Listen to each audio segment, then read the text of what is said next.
изденүүлөр, чечүү жолдору аталышында докладдар окулду. Конференциянын катышуучусу Гапырым Адаминов билим берүүдө педагогдорго мындайча сунушун айтты.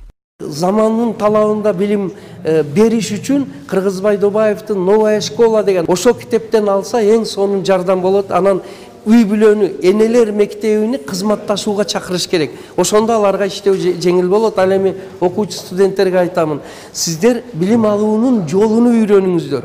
Билим алуунун рахатыны сезиңиздер. Ошондо сиздер үчүн билим алуу бул ашыкча жүк эмес, кыйынчылык эмес, рахат алуу болуп эсептелет. Эмгек сиңирген мугалимдин айтымында санарип интернет заманында балдарды ал жактан алып чыгып билим берүү өтө татаал. Ал өзү эмгектенген номер 3 мектепте рационалдуу билим берүүнүн жолун издеп, жаңы методикаларды киргизип окутуунун натыйжасы эң жогору болгон. Учурда ал мектептен 85 бала медакадемияга окууга өткөн.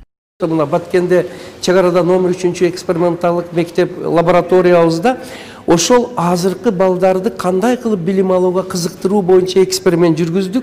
Жана Кудайга шүгүр 25 жылдык экспериментибиздин натыйжасында биздин балдарда билим алууга кызыгуу, аппетит ушунчалык жакшы ачылган. Бир мисал айтайын сизге.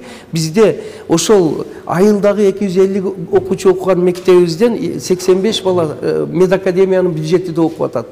Орточо балл бизде 171 болуп атат. Педагогика илимдеринин доктору, профессор Кыргызбай Добаевдин 70 жылдыгына карата заманбап педагогикалык билим берүү маселелери, изденүүлөр, чечүү жолдору аталышында эл аралык илимий практикалык конференцияга Абай атына Казак улуттук педагогикалык университетинен, Казакстан эл аралык информатизация академиясынан, Маргулан атындагы Павлодар педагогикалык университетинен, Өзбек мамлекеттик дүйнөлүк тилдер университетинен жана өлкөдөгү жогорку кожойлордон педагогдор катышты.